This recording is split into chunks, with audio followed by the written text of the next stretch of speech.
uğurlar arzu edirəm. Əslində maraqlıdır jurnalist olaraq sən kimi dinləyirsən, kimə qulaq asırsan?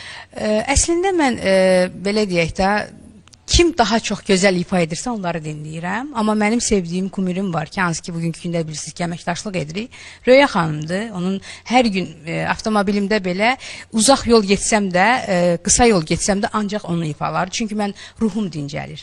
Çünki insan mahnını oxumur, yaşayır. Ona görə sevirəm. Yaşayanda yaxşı olur. Röya xanımın 2 konsertində oldun. 4.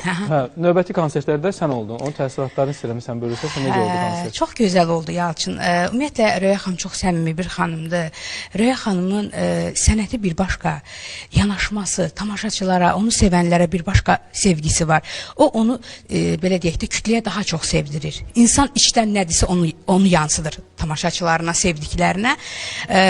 Yadda qalan oldu ki, axırıncı konsertdə məşhurlar daha çox idi. Aparıcılar və Dilarə xanımın obrazı, Elza xanıma bənzətməsi, Mətanət xanımın gəlininin orada belə deyək də, Barbie kuklası ilə gəlməsi, ona yanaşmaları, ümumiyyətlə çox oldu. Yəni orada Vaqif Gərayzadənin ora gəlməyi Röya xanıma dünənki gündə daha çox stimul verdi. Xoş oldu bizə. Yəni biz komanda olaraq dünənki günü çox gözəl yaşadıq.